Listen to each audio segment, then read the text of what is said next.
Periodista y de la Comunicación. En nuestro programa Huellas y Retratos se trata del doctor César Alarcón Costa, a quien le damos la más cordial bienvenida. ¿Cómo está? Muchísimas gracias, y aquí para mí un privilegio esta entrevista. Vamos a narrar un poquito acerca de la trayectoria del doctor César Augusto Alarcón Costa. Nació en Guaranda, hijo de Luis Alberto Alarcón Rivadeneira y Rafaela Costa Bermeo. Estudió en la Escuela Fiscal Gustavo Lemos de Guaranda. Estudió jurisprudencia en la Universidad Central del Ecuador. Ha recibido varios reconocimientos y una amplia trayectoria. Vamos a conversar un poquito con el doctor César. Doctor, cuénteme, ¿cómo fue su infancia? Bueno, mi infancia en la ciudad de Guaranda fue muy importante porque ahí nos formaron con el temple para asumir desafíos y emprender. Mis papás pusieron la primera emisora de la provincia de Bolívar, yo nací en una radio, y mi mamá o mi papá nos encargaban pues desde muy jóvenes ya trabajar en el periodismo, locutar en la radio, y eso nos fue abriendo el horizonte. ¿En qué medios de comunicación usted se inició? Se llamaba Radio Interandina La Voz de Bolívar, que se estableció en el año 1950. ¿Cuántos años tenía allí usted? Yo nací 3 años después, en 1953. Cuéntenos un poco esas anécdotas cuando usted estudiaba en la universidad. ¿Por qué quiso estudiar leyes? Bueno, a los 12 años mis papás nos mandaban a estudiar en Quito, a los varones en el Colegio Mejía, a las mujeres en colegios religiosos. Entonces, el primer desafío fue asumir la presidencia del Consejo Estudiantil del Colegio Mejía. Y en el año 1971 hicimos la primera manifestación estudiantil de ese año en respaldo pues a la medida tomada por el doctor Velasco Ibarra de tomar a los barcos piratas que navegaban aquí en el mar pues haciendo pesca ilegal. Luego de eso pasé a la Universidad Central y la Facultad de Jurisprudencia, y el desafío asumido en ese momento fue la presidencia de la Federación de Estudiantes Universitarios del Ecuador, FEUE, que la ejercí desde 1977 a 1979. A partir de 1996, usted fue gerente y editorialista de Radio Quitumbe de Quito. Cuéntenos esa experiencia. Nació ese espíritu de la comunicación, ya me manifestó sus primeros pasos, hasta llegar a ser gerente y ya de esta emisora.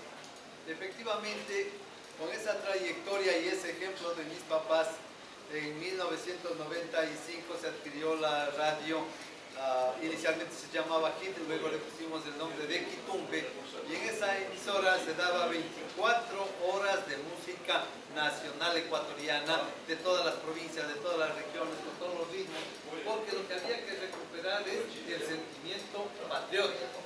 Eso nos llevó ya en el 2005 a establecer el canal RTU, que quiere decir Radio y Televisión Unida.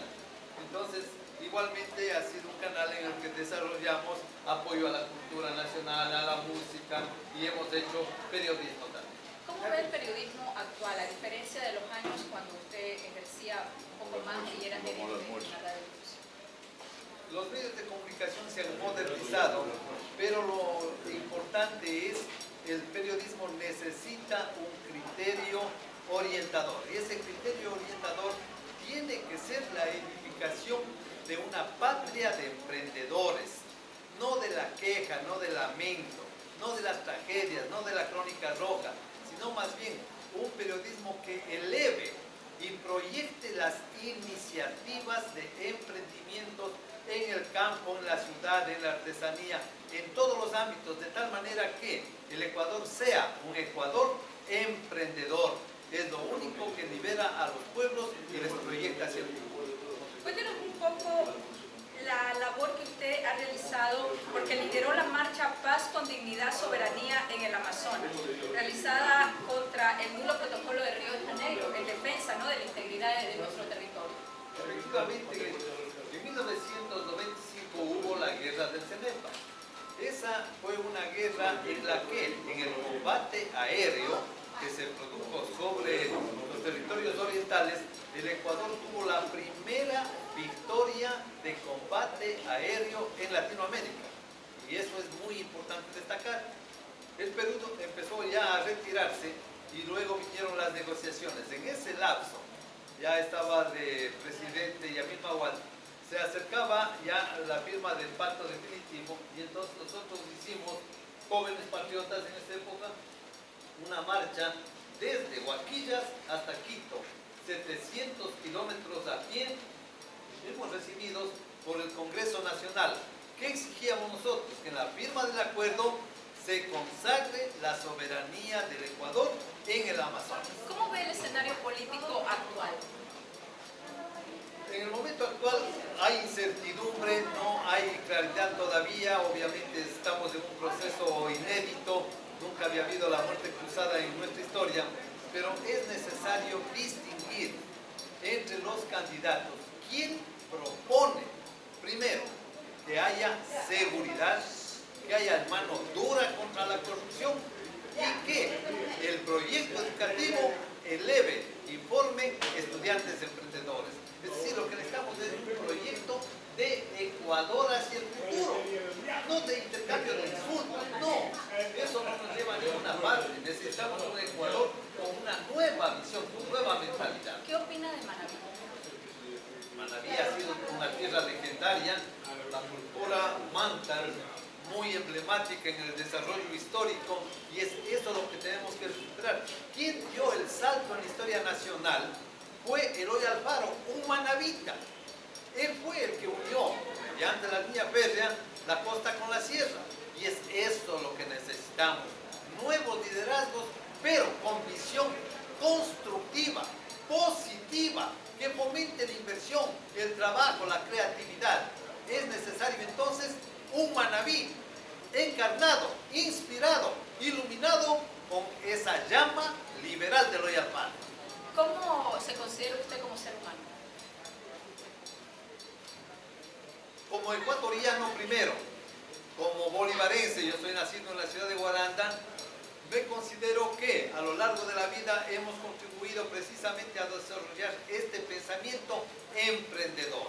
Y es eso lo que el Ecuador ahora requiere. Un mensaje para las nuevas generaciones, un mensaje de esperanza para aquellos jóvenes, aquellos niños. Usted hablaba mucho en su discurso que ahora están muy inmersos en lo que es la tecnología y se han olvidado del tema de la lectura. Efectivamente, ¿qué es lo que necesitamos?